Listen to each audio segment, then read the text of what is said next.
Right. Bengal అస్సాంలో counting ఏర్పాట్లకు సంబంధించి పూర్తి డీటెయిల్స్ మా ప్రతినిధి వెంకటేష్ అందిస్తారు.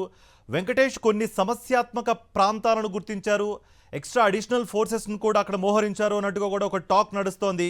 అపార్ట్ ఫ్రమ్ దిస్ ఈసీ ఏం చెప్తోంది? మీ దగ్గర ఎటువంటి ఇన్పుట్స్ ఉన్నాయి? మొత్తం పశ్చిమ బెంగాల్లో 293 అసెంబ్లీ సీట్లకు కౌంటింగ్ ప్రారంభం కాబోతుంది. ఉదయం 8 గంటలకు పోస్టల్ బ్యాలెట్తో కౌంటింగ్ ప్రక్రియ షురూ కాబోతుంది.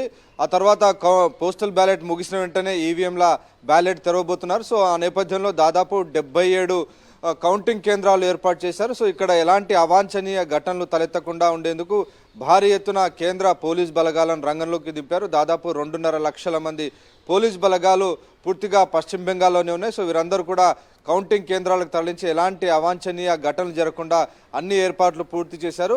పూర్తిగా 144 సెక్షన్ విధించి ఆ పరిసర ప్రాంతాల్లో ఎవరు కూడా గుమిగూడకుండా ఉండేందుకు అవసరమైనటువంటి జాగ్రత్తలన్నీ కూడా పోలీసు బలగాలు తీసుకుంటున్నటువంటి పరిస్థితి. ఇంకోవైపు ఎన్నికల సంఘం కంప్లీట్గా ఈ కౌంటింగ్ అంతా కూడా పారదర్శకంగా జరిగేందుకు అవసరమైనటువంటి అన్ని ఏర్పాట్లు పూర్తి చేసింది. అన్ని కౌంటింగ్ కేంద్రాల్లో సీసీటీవీ లైవ్ ఫుటేజ్ని ఏర్పాటు చేశారు. సో అన్ని పార్టీలకు సంబంధించినటువంటి కౌంటింగ్ ఏజెంట్లందరినీ కూడా అనుమతించారు.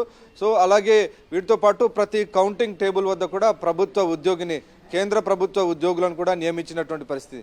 ఈ అంశాన్ని తృణమూల్ కాంగ్రెస్ పార్టీ వ్యతిరేకించినప్పటికీ సుప్రీంకోర్టులో ఆ పార్టీకి ఎదురు దెబ్బ తగలడంతో కేంద్ర ప్రభుత్వ ఉద్యోగులు ప్రతి కౌంటింగ్ టేబుల్ వద్ద ఉండబోతున్నారు. సో మొత్తానికి దాదాపు ఉదయం 10-11 కల్లా ఎన్నికల ఫలితాల సరళి మనకు తెలిసేటువంటి అవకాశం మనకు కనబడుతుంది. క్లియర్గా 293 స్థానాలకు జరిగినటువంటి ఎన్నికల్లో కంప్లీట్గా 93% పైగా పోలింగ్ నమోదైనటువంటి నేపథ్యంలో ఈ పెరిగిన పోలింగ్ శాతం ఎవరి చరిత్రను, ఎవరి తలరాతను ఎలా రాస్తుందనేటువంటి ఒక ఉత్కంఠ అయితే మొదలైంది. మనం చూస్తున్నాం, వరుసగా 3 సార్లు మమతా బెనర్జీ విజయం సాధించి హ్యాట్రిక్ విజయాలతో దూసుకుపోతున్నారు. తిరిగి ఆమె 4వసారి కూడా గెలిచి తమ విజయాన్ని కొనసాగిస్తారా, అప్రహత్యత విజయయాత్రను కొనసాగిస్తారా అన్నది వేచి చూడాల్సి ఉంది. లేదంటే బీజేపీ మరొక కొత్త చరిత్రకు నాంది పలకబోతుందా అనేది కూడా చాలా ఆసక్తికరంగా ఉంది. వచ్చినటువంటి ఎగ్జిట్ పోల్ ఫలితాలు కూడా చాలా మిశ్రమ ఎగ్జిట్ పోల్ ఫలితాలు వచ్చినటువంటి సందర్భం మనం చూసాం. సగం ఏజెన్సీలు బీజేపీ, సగం ఏజెన్సీలు తృణమూల్ కాంగ్రెస్ పార్టీ అధికారంలోకి వస్తాయనేటువంటి ఫలితాలు ఇచ్చినటువంటి నేపథ్యంలో చివరి నిమిషం వరకు కూడా ఖచ్చితంగా పశ్చిమ బెంగాల్ కౌంటింగ్ అనేది చాలా రసవత్తరంగా కొనసాగే అటువంటి అవకాశం ఉంది. ఇప్పటికే మనం చూస్తున్నాం, పోలింగ్ ముగిసిన తేదీ నుంచి ఈ క్షణం వరకు కూడా ఈ పశ్చిమ బెంగాల్లో ఏదో ఒక ఇన్సిడెంట్ జరుగుతూనే ఉంది, ఒక టెన్షన్ వాతావరణం కొనసాగుతుంది. సో ఖచ్చితంగా క్షేత్రస్థాయిలో చాలా బలంగా తృణమూల్ కాంగ్రెస్ పార్టీ ఉంది. సో ఈ పరిస్థితుల మధ్యలో తృణమూల్ కాంగ్రెస్ పార్టీని బీజేపీ ఛాలెంజ్ చేస్తుంది. సో బీజేపీ ఛాలెంజ్ ఏ మేరకు సక్సెస్ అవుతుందనేది ఇప్పుడు సర్వత్రా దేశవ్యాప్తంగా అందరి చూపు కూడా పశ్చిమ బెంగాల్ పైన ఉంది. ఒకవేళ బీజేపీ కనుక విజయం సాధిస్తే డెఫినెట్గా అదొక కొత్త చరిత్ర సృష్టించినట్టు అవుతుంది. నిజానికి 2021 ఎన్నికల్లోనే బీజేపీ చాలా విశ్వ ప్రయత్నాలు చేసినప్పటికీ 77 సీట్ల వద్ద ఆగిపోయినటువంటి పరిస్థితి చూసాం. సో ఈసారి కూడా కంప్లీట్గా తనకున్నటువంటి సర్వశక్తియుక్తులన్నిటిని కూడా బీజేపీ ఒడ్డింది. సో దీనికి అదనంగా కేంద్ర ఎన్నికల సంఘం నిర్వహించినటువంటి ఎస్ఐఆర్ కానీ అలాగే ఇతరత్ర అంశాలన్నీ కూడా బీజేపీకి కలిసి వచ్చాయనేది విశ్లేషకులు అంచనా వేస్తున్నారు. ప్రధానంగా హిందూ జాతీయవాదం అంశాన్ని ప్రధానంగా బీజేపీ ఎన్నికల ప్రచారంలో తీసుకెళ్లింది. దానికి కౌంటర్గా తృణమూల్ కాంగ్రెస్ పార్టీ బెంగాల్ అస్మిత, బెంగాల్ ఆత్మగౌరవం, బెంగాల్ ప్రైడ్ అనేటువంటి నినాదంతో ప్రజల్లోకి వెళ్ళింది. సో రెండు పార్టీలు కూడా 2 ప్రత్యేకమైనటువంటి భావోద్వేగాలను ప్రజల్లో రేకెత్తించాయి. సో ఈ 2 భావోద్వేగాల్లో ఏ సెంటిమెంట్ను ప్రజలు ఆశీర్వదించబోతున్నారు, దేన్ని ఆదరించబోతున్నారు అనేది చాలా ఉత్కంఠ భరితంగా ఉంది.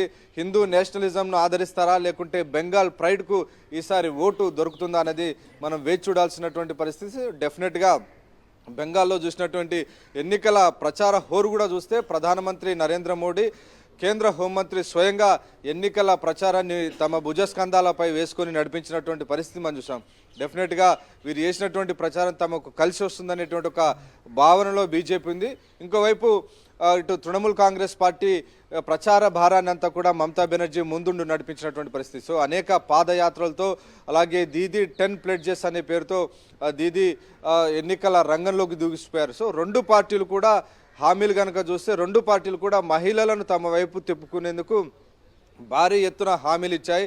ప్రతి నెల దాదాపు 1,500 రూపాయలు మహిళలకు ఇస్తామని తృణమూల్ కాంగ్రెస్ పార్టీ వాగ్దానం చేస్తే దాదాపు 3,000 రూపాయల వరకు తాము ఇస్తామని బీజేపీ వాగ్దానం చేసి, సో ఇలా ఉచిత హామీల వెల్లువని కూడా రెండు పార్టీలు గుప్పించినటువంటి పరిస్థితి చూసాం. సో కంప్లీట్గా రెండు పార్టీలు వాగ్దానాల విషయంలో కానీ, ప్రచార విషయంలో కానీ, బలాబలాల విషయంలో కానీ, మనీ మజిల్ పవర్ కంప్లీట్గా రెండు పార్టీలు కూడా ఉపయోగించి చాలా బలంగా ప్రచారాన్ని నిర్వహించాయి. సో మొత్తం 2 విడతల్లో జరిగినటువంటి ఈ పోలింగ్లో తొలి విడతలో 152 స్థానాలకు, ఆ నెక్స్ట్ విడతలో 142 స్థానాలకు పోలింగ్ జరగా 93% పోలింగ్ నమోదైనటువంటి సందర్భం. సో డెఫినెట్గా ప్రజలు భారీ సంఖ్యలో పాల్గొన్నారు. సో ఈ భారీ సంఖ్యలో నమోదైనటువంటి ఓటింగ్ శాతం ప్రభుత్వ వ్యతిరేకతకు సంకేతం.